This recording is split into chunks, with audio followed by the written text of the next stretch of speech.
Dalam perbincangan ini, dari tadi sebelum jeda, Mas Adi kita sudah tahu apa maunya PKS, apa maunya PKB, dan juga bagaimana caranya dari pihak Anies Baswedan harusnya menjembataninya. Termasuk juga kemungkinan menarik adanya koalisi partai baru untuk bisa bergabung di sini.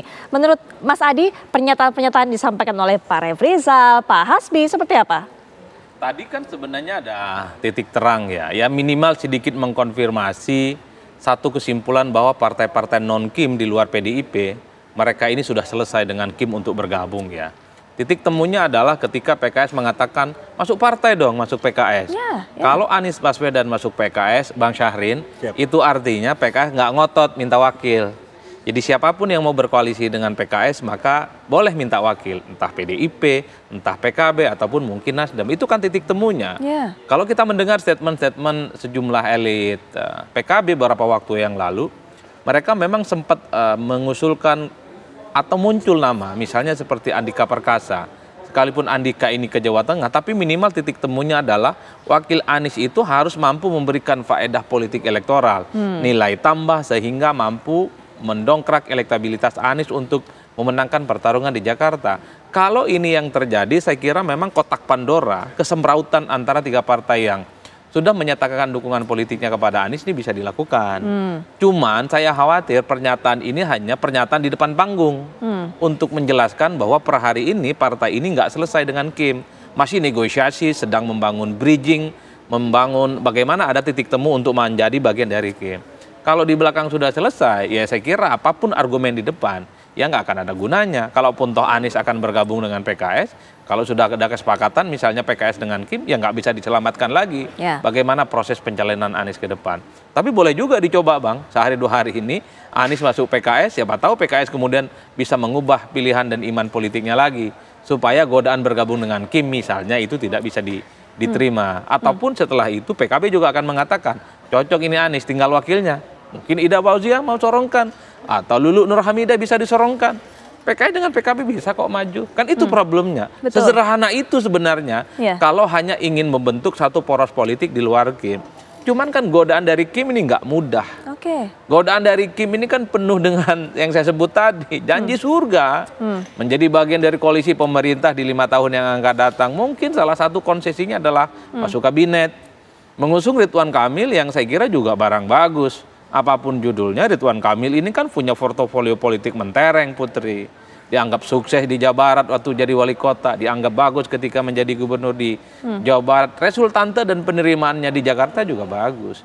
Jadi dalam konteks inilah yang saya kira, saya lihat betapa memang tidak gampang juga menolak tawaran dari Kim ini.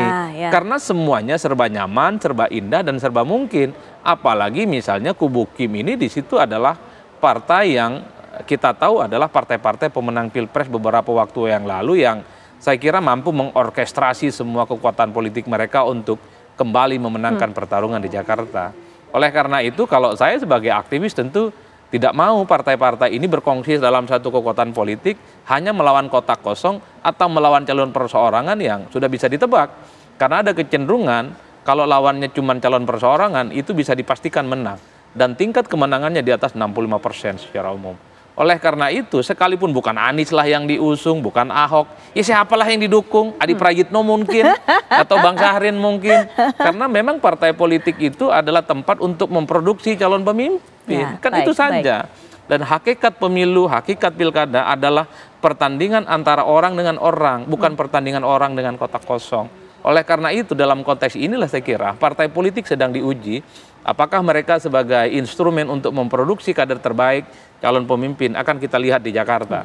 Siapa yang sebenarnya mendaftarkan calon di 27 sampai 29 Agustus untuk bertanding satu sama yang lain, ataukah justru berkongsi dalam satu kekuatan politik yang itu artinya bagi saya Pilkada Jakarta sudah tak lagi menarik untuk bisa didiskusikan. Baik, Pak Refrizal, jadi kemudian harus tetap terus dukung Pak Anies supaya kemudian Pilkada ini jadi menarik. Itu menjadi pesan salah satunya dari Mas Adi Prayitno. Silakan untuk pernyataan penutup Pak Refrizal.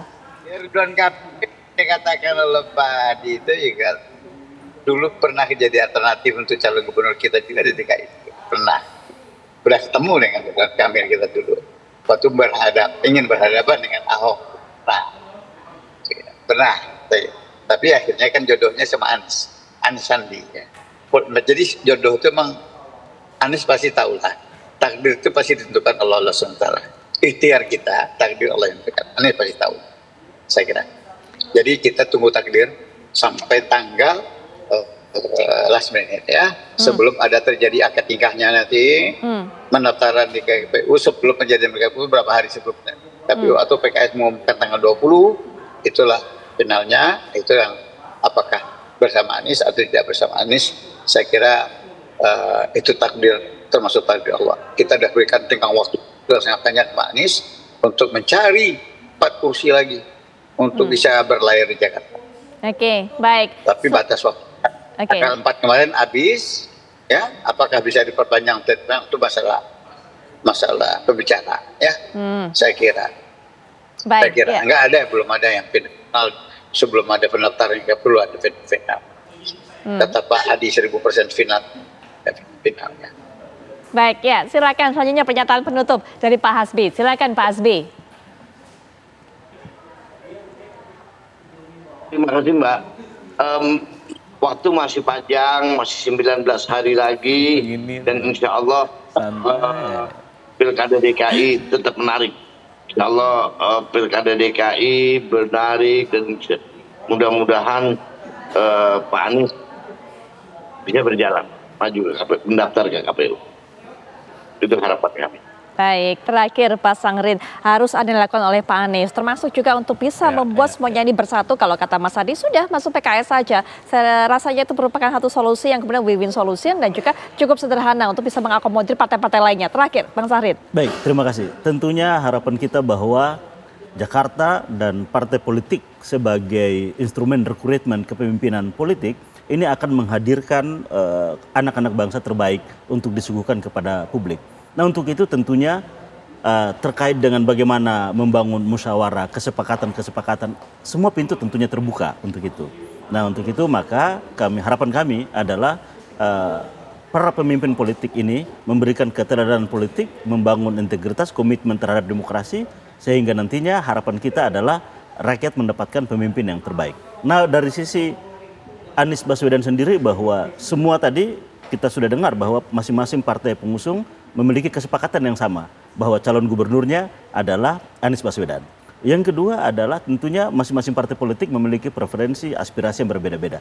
Inilah yang menjadi PR untuk bagaimana membangun kalimatun sawanya nih. Apa kesepakatan bersama yang bisa dibangun. Dan insya Allah waktu masih cukup dan kita masih punya waktu untuk itu. Karena kami melihat bahwa pimpinan-pimpinan partai ini memiliki komitmen yang tinggi terhadap memajukan pemimpin terbaik buat warga Jakarta. Baik, kita tunggu ya Bang Sahrin. Karena kalau tadi dikatakan oleh Pak Refrizal 10 hari lagi, tapi jangan mepes 10 hari juga. Itu segera dong komunikasi, begitu ya Pak Ref. Pak Ref, terima kasih sudah meluangkan waktu di tengah perjalanannya. Pak Hasbi juga terima kasih sudah meluangkan waktu di tengah aktivitasnya.